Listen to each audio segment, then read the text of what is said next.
March 14, 2026. Open-source satellite trackers detect something unusual, cutting through the South China Sea at combat speed. Not a carrier, not a destroyer. An amphibious assault ship that most defense contractors once wrote off as a billion-dollar design failure. USS Tripoli LHA-7. On her flight deck, up to 20 F-35B Lightning stealth fighters. Inside her hull, 2,500 Marines from the 31st Marine Expeditionary Unit. Destination: the Strait of Hormuz. Here's why that matters. 2 weeks into Operation Epic Fury, the United States military accomplished something extraordinary. 2 carrier strike groups, USS Lincoln commanding the Arabian Sea, USS Ford locking down the Red Sea, coordinated the most devastating naval air campaign since Desert Storm. 60 Iranian warships now sit on the bottom of the Persian Gulf. Missile production facilities that once fed Hormuz its teeth are rubble. Drone assembly lines, silent. Air defense networks, crippled. By every conventional metric, we broke Iran's defensive equation, but Hormuz is still closed. More than 150 oil tankers sit anchored outside the strait, burning fuel costs while waiting for clearance that hasn't come. Brent crude holds above $100 per barrel. Not because markets fear what Iran still has, because markets price certainty, and right now, certainty doesn't exist. The brutal arithmetic looks like this.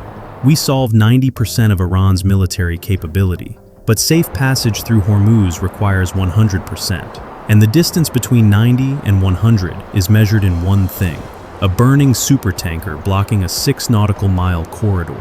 You don't need to sink an entire convoy to close the Strait of Hormuz. You need to sink one ship, one hull on fire, one casualty that makes every insurance underwriter on Earth refuse to write the next policy. The strait doesn't close by force, it closes by fear. And fear only needs one example. That's the paradox sitting at the center of this crisis. The most powerful navy in human history, annual Defense Department budget exceeding $850 billion, solved 90% of the problem with overwhelming firepower. But escort operations don't grade on a curve. They demand absolute certainty. And 90% leaves a gap just wide enough for one anti-ship cruise missile to slip through. So the question becomes tactical. Why is the Pentagon deploying a ship most analysts dismissed as a failed experiment to solve the problem 2 nuclear-powered supercarriers couldn't crack? What can 2,500 Marines accomplish that 50,000 sailors cannot? If you want answers that go deeper than headlines, subscribe to this channel. We don't sell shock, we solve equations. And this equation has layers most coverage won't touch. To understand why Tripoli is the answer, you need to understand the weapon itself. Not just what it does, but why it was called a mistake in the first place. Because the story of how it was designed, hated, and nearly scrapped is the same story that explains why it might be the only tool capable of unlocking Hormuz. When the U.S. Navy designed the America-class Flight Zero amphibious assault ships, they made a decision that ignited a firestorm in Congress, the Marine Corps, and defense analysis circles. They removed the well deck from the blueprint entirely. If you're not familiar with naval architecture, that might not sound radical. But to anyone who understands amphibious warfare doctrine, it was heresy. The well deck is the ballast-flooded chamber at the stern of every amphibious ship since World War II. It's how you launch LCAC hovercraft, how you deploy landing craft under fire. It's the operational identity of an amphibious warship. Designing an amphib without a well deck is like engineering a cargo truck and forgetting to include the truck bed. The backlash was immediate and fierce. Marine Corps generals questioned whether the ship could even be called amphibious anymore. Congressional defense committees demanded explanations. Military analysts published scathing assessments. The criticism was loud enough and sustained enough that Congress eventually mandated the well deck be restored on the third hull. USS Bougainville, LHA-8. The first 2 ships, America, LHA-6, and Tripoli, LHA-7, were effectively written off as expensive lessons learned. Amphibious ships that forgot how to be amphibious. Design failures to be quietly sidelined once their service life expired. The defense press agreed. The ship was a mistake. But here's what the critics didn't see. Removing the well deck wasn't a failure of imagination. It was a calculated trade. And what the Navy got in return changed the strategic calculus of amphibious warfare. The space the well deck used to occupy, unlocked. A doubled hangar bay for aircraft maintenance and storage. Expanded aviation maintenance facilities with redundant repair capacity. A fully equipped surgical hospital with trauma care capability. And jet fuel storage capacity that previous amphib designs could never accommodate. Tripoli didn't lose the ability to put Marines ashore. Tripoli changed how it puts Marines ashore, from the sea surface to the air, and in return, it gained something no other amphibious assault ship on Earth possesses: the ability to operate 20 F-35B Lightning II stealth fighters simultaneously. This isn't theoretical. In April 2022, off the coast of California, Tripoli proved it. 16 jets from Marine Aircraft Group 13 and 4 from VMX-1 operated from her deck in a single surge evolution. 20 F-35Bs, generating sorties from an amphibious hull. That's nearly half the air wing of a $13 billion Nimitz-class supercarrier, operating from a ship that cost $3.5 billion. The ship they called a mistake became the most dangerous pocket carrier afloat. And that mistake is exactly the right tool for Hormuz. But this isn't just about aircraft capacity. It's about risk calculus. And the Pentagon's willingness to deploy Tripoli reveals something most coverage won't say out loud. We explained this in previous analysis, but it's worth repeating because it's the foundation of everything that follows. The Persian Gulf is a 540 nautical mile bathtub that Iran has spent 40 years turning into a kill zone. Anti-ship cruise missiles staged in hardened mountain tunnels, mine belts pre-positioned across choke points, fast attack craft hidden in coastal coves, overlapping radar coverage optimized for shallow water engagement. It's not a question of whether U.S. carriers could enter the Gulf. They could. It's a question of acceptable risk. A Nimitz or Ford-class carrier displaces over 100,000 tons. 11 nuclear reactors power the fleet. Each hull represents not just a $13 billion procurement cost, but decades of institutional knowledge, 5,000 sailors, and 75 aircraft. Carriers are not merely expensive, they're irreplaceable. In the Defense Department's risk calculus, losing USS Lincoln or USS Ford inside the Persian Gulf bathtub would be a strategic catastrophe, not just a tactical loss. A geopolitical earthquake that shifts the balance of power across the Indo-Pacific, the Mediterranean, and every contested waterway on the planet. So carriers stay outside. Lincoln operates from the Arabian Sea, 500 nautical miles from Hormuz. Ford holds position in the Red Sea. They dominate the open ocean. They project overwhelming air power. They gutted 90% of Iran's military infrastructure. But they cannot escort tankers through a 6-nautical-mile corridor without putting themselves inside that bathtub. Tripoli changes that equation. She displaces 44,000 tons. She costs $3.5 billion. In the Pentagon's cold arithmetic, losing Tripoli would be painful, but not catastrophic. She is expendable enough to operate close, powerful enough to matter, and she brings a capability no carrier possesses: ground forces. Escorting USS Tripoli through the South China Sea, the 31st Marine Expeditionary Unit out of Okinawa, the only continuously forward-deployed MEU on the planet. This isn't a unit pulled from garrison and rushed to theater. The 31st MEU operates year-round in the Western Pacific. They live on ships. They train for rapid crisis response. They are the tip of the spear for any contingency requiring immediate amphibious capability. From February 23rd through March 9th, 2026, the 31st MEU completed exercise Iron Fist 26 with the Japanese Self-Defense Force. The focus: island seizure, electronic warfare integration, and rapid vertical envelopment via MV-22 Ospreys and CH-53 heavy-lift helicopters. 2 weeks later, Hormuz called.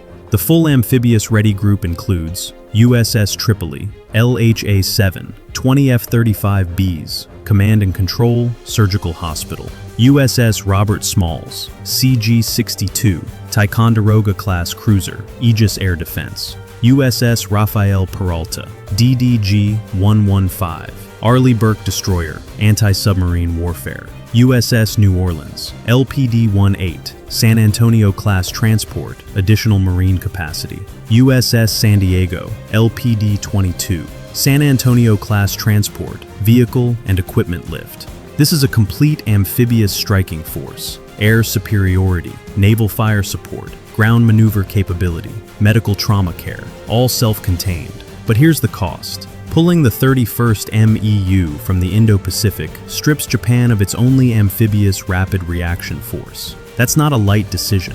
The Pentagon just withdrew strategic assets from one theater to solve a crisis in another. That tells you exactly how critical Hormuz is to U.S. national security interests right now. And what comes next tells you why only Marines can solve the final 10%. Nobody outside CENTCOM Command knows the exact operational orders for USS Tripoli. Those orders are classified. Any channel claiming otherwise is speculating, but capability is not classified. And Tripoli introduces 3 capabilities that did not exist in the Strait of Hormuz before she sailed. Each one solves a piece of the 10% problem the carriers left unsolved. Capability 1. Persistent air coverage inside the strait. The problem: Lincoln and Ford operate 500+ nautical miles outside the Persian Gulf, too valuable to risk inside the bathtub. That distance creates a coverage gap. An F/A-18E Super Hornet launching from USS Lincoln travels over an hour just to reach the shipping lanes. At standard combat load, fuel consumption limits time on station to maybe 40 minutes before the jet must turn back. 3 sorties per day per aircraft, and gaps measured in hours between patrols.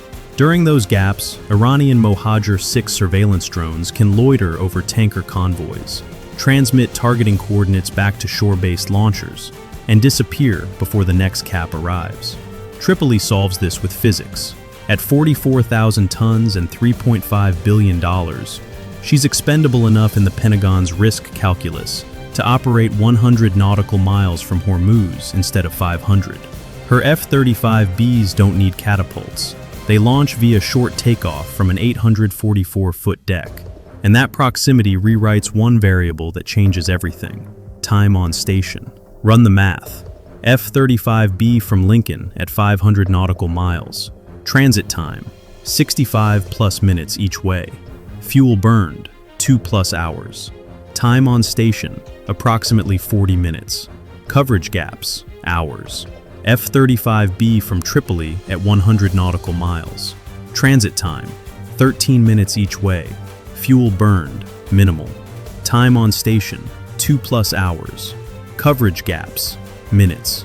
That gap, from hours to minutes, is the difference between an Iranian drone finding a tanker or an F-35B finding the drone first. Tripoli's passive sensors detect surveillance drones before those drones transmit targeting data. Kill the drone, break the kill chain. We explained how that chain works in previous coverage. Tripoli is the tool that severs it at the source. Tripoli solves the sky, but the strait has 3 dimensions, and 2 of them are still Iran's. Capability 2. Island raids via vertical involvement. 3 fortified islands sit directly inside the Strait of Hormuz shipping corridor, and no amount of air patrol neutralizes a missile launcher buried inside reinforced concrete. Iran controls Abu Musa, 4.6 square miles, IRGC garrison, coastal radar. Greater Tumb, 3.7 square miles, anti-ship missile batteries. Lesser Tumb, 0.4 square miles, artillery positions.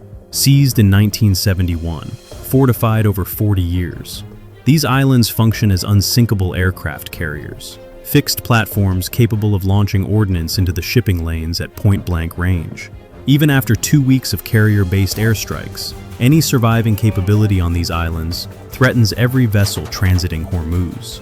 This is the scenario Tripoli was optimized for. A conventional amphibious ship would need to push landing craft through mined waters to reach the islands. Hours of vulnerable transit. Predictable approach vectors. Iran has spent decades preparing to counter exactly that threat. Tripoli doesn't use landing craft. Marines insert via vertical envelopment, MV-22 Ospreys, and CH-53K heavy-lift helicopters. They don't sail through the minefields, they fly over them. They don't touch the water Iran spent 40 years preparing to deny. Strike teams fast rope onto target islands under cover of darkness, neutralize missile launchers and radar installations, extract intelligence, Withdraw to the ship before the garrison can organize a counter-response. No permanent occupation, just a position that no longer shoots at tankers. The precedent exists. Operation Praying Mantis, 1988. Marines from USS Trenton boarded and destroyed Iranian oil platforms in the Persian Gulf in a single coordinated operation. The 31st MEU just spent 2 weeks training for exactly this scenario during exercise Iron Fist 26. The honest caveat: raiding a fortified island carries significant risk. The current defensive posture of these islands, after 2 weeks of airstrikes, remains unclear. This is the lowest probability scenario, but the highest impact one, and it's now on the table. But here's what matters strategically. The mere possibility of a raid forces Iran to garrison those islands, and every IRGC soldier defending an island is one not defending the mainland coastline. Raids solve islands, but the strait is more than islands. It's 6 nautical miles of open water that no warship can safely enter. So the question becomes, how do you control a corridor without putting a ship inside it? Capability 3. Expeditionary Advanced Base Operations. This is the concept at the heart of the Marine Corps' Force Design 2030, the most radical restructuring of the Marines since World War II. It has never been tested in high-intensity combat. Hormuz may be the first. Here's how it works. Marines fly ashore to small islands, uninhabited coastline, or allied territory in Oman or the UAE.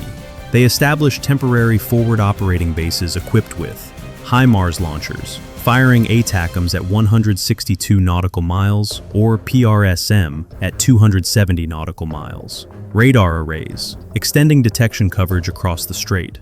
Forward arming and refueling points, where F-35Bs and Ospreys can land, rearm, and relaunch without returning to Tripoli. What this creates: a kill zone spanning the entire width of the strait.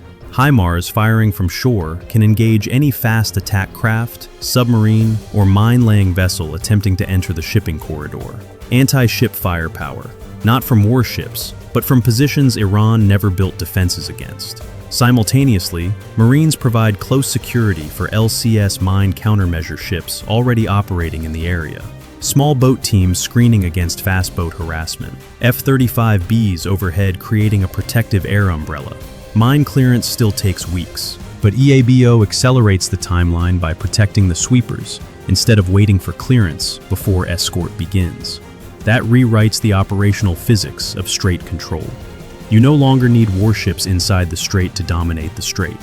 Marines on shore create a firepower bubble that's cheaper, harder to locate, and impossible to sink. The precedent isn't theoretical.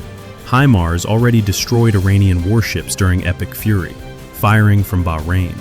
The 31st MEU just practiced a nearly identical scenario during Iron Fist 26 2 weeks ago. The honest caveat: EABO doctrine is new. Sustaining forward bases under Iranian counterfire remains operationally unproven at this scale. The logistics are complex, the risks are real, but the physics has already been demonstrated. HIMARS reached Iranian warships from Bahrain. The doctrine is new, the weapon is not. 3 separate capabilities, but none of them matter in isolation. Stack them together, and something emerges that Iran has never faced and has no playbook to counter. For 40 years, Iran prepared to defend against threats from 2 dimensions. From the sea, American warships on the horizon. Iran mastered this. Mines below the waterline. Anti-ship cruise missiles from coastal batteries. Fast attack craft swarming in the shallows. Every defense, every doctrine, every fortification designed to make the Persian Gulf too costly for U.S. Navy surface combatants to enter. From the sky, carrier-based aircraft bombing from above. The first 2 weeks of Epic Fury introduced this threat at scale. Carrier air wings dismantled air defenses, flattened production facilities, crippled command infrastructure. But aircraft fly sorties and return to carriers. They don't stay. When Tripoli arrives, the equation gains a 3rd dimension Iran never built defenses against: from the ground. Marines can appear on any island, any stretch of coastline, any allied position along the strait, and Marines don't leave after the sortie ends. Marines stay. Now look at it from Tehran's perspective. Defend the islands against Marine raids. The coastline lies open to EABO. Fortify the coastline against forward operating bases. The islands become vulnerable. Disperse forces across all positions. Insufficient strength at any single point to stop anything. 3 responses, 3 failures. The defensive equation has no correct answer, because Iran built defenses against ships and aircraft, not against Marines arriving by helicopter onto positions that were never supposed to be contested. That variable has never existed in Iran's coastal defense calculus, and Iran cannot engineer a counter for it in weeks. Not when missile factories are rubble, not when air defenses are crippled, not when the Defense Department budget allows the United States to introduce new capabilities faster than adversaries can adapt. Be honest about what this does not mean. It does not mean Hormuz opens tomorrow. Mine clearance still takes time. Escort still carries risk. Tanker insurance underwriters still demand certainty. But Tripoli shifts the timeline from months to weeks. And more importantly, it shifts the initiative. Before Tripoli, the United States waited for the problem to solve itself, grinding Iran down through prolonged naval siege, while oil markets bled and global shipping costs spiked. After Tripoli, the US solves it actively, from multiple dimensions, simultaneously. If this breakdown changed how you think about amphibious assault ships, subscribe. The next strategic equation is already being written. So let's return to the paradox we opened with. The 10% problem that 2 supercarriers couldn't solve. Carriers solved 90%, an extraordinary achievement by any standard in modern military history. But Hormuz doesn't grade on curves. Hormuz demands absolute certainty, and 90% is not 100%. A single mine, a single missile, a single tanker burning in the corridor. That's all it takes to keep insurance markets frozen and shipping lanes empty. The US Navy didn't solve the final 10% by sending more ships into the strait. They sent a force designed to operate where ships cannot, on islands, on coastlines, in the sky above the strait, at ranges no carrier can sustain. The Navy refused to enter the bathtub, so they sent the Marines, not to invade Iran, not to occupy territory, to fill the gap between 90% and 100%, by solving the equation from dimensions Iran never defended. Iran spent 4 decades perfecting the equation for ships. They solved it flawlessly. Mines, missiles, swarms, tunnels, every defense calibrated to one variable, American steel on the waterline. They solved the right equation, but it was the wrong variable. Carriers siege from the outside, Marines solve from the inside. And the ship they called a design failure turned out to be the answer nobody saw coming. USS Tripoli. Dismissed by defense contractors, criticized by Congress, written off as a billion-dollar mistake, now racing toward the Strait of Hormuz at combat speed. Because sometimes, the Pentagon's biggest risks become its most strategic assets.